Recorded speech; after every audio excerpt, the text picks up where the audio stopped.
విశ్వనగరంగా రూపుదిద్దుకుంటున్న విశాఖపట్నం అభివృద్ధిని పరుగులు పెట్టించడానికి ప్రభుత్వం ప్రత్యేక ప్రణాళిక సిద్ధం చేసింది. సముద్ర తీరంలో బే సిటీ, భోగాపురంలో ఏరో సిటీలను కలుపుతూ అంతర్జాతీయ ప్రమాణాలతో అత్యాధునిక ఇంటిగ్రేటెడ్ సిటీ నిర్మించేందుకు కసరత్తు జరుగుతుంది. వైజాగ్ లో వనరులకు కొదవలేదు.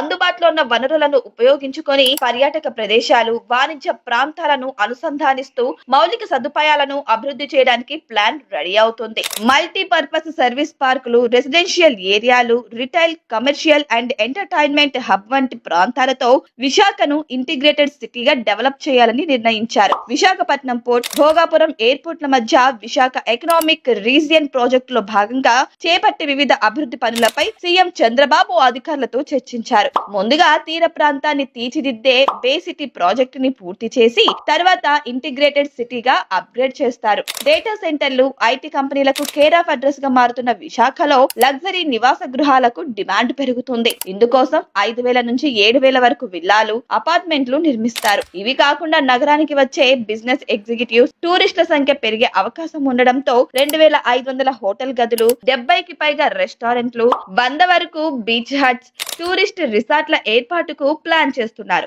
మొత్తం 11 మిలియన్ చదరపు అడుగుల విస్తీర్ణంలో బీచ్ కారిడార్ పొడవునా బే సిటీ నిర్మాణం చేపట్టడానికి మాస్టర్ ప్లాన్ రూపొందించారు. విశాఖ నగరంలో ప్రారంభించి మధురవాడ, ఆనందపురం, భోగాపురం వరకు సుమారు 50 కిలోమీటర్ల వరకు ఇంటిగ్రేటెడ్ సిటీ నిర్మాణానికి ప్రతిపాదనలు సిద్ధమయ్యాయి. మొత్తం 210 చదరపు కిలోమీటర్ల పరిధిలో అనేక రెసిడెన్షియల్, కమర్షియల్, టూరిజం ప్రాజెక్టులు వస్తాయి. కైలాసగిరి కొండ చుట్టుపక్కల 400 ఎకరాల్లో wellness and recreation hub develop చేస్తారు. కైలాసగిరి మీద కొత్త పర్యాటక ప్రాజెక్టులతో పాటు నగరంలో అంతర్జాతీయ స్థాయి అడ్వెంచర్ థీమ్ పార్క్ నిర్మిస్తారు. భారీ పరిశ్రమలు, అంతర్జాతీయ సంస్థల రాకతో గ్లోబల్ సిటీగా ఎదుగుతున్న విశాఖలో స్థానిక ప్రజలు, టూరిస్టులకు అవసరమయ్యే అన్ని రకాల మౌలిక సదుపాయాలు కల్పించడానికి ముందు నుంచే ప్లాన్ చేస్తున్నారు.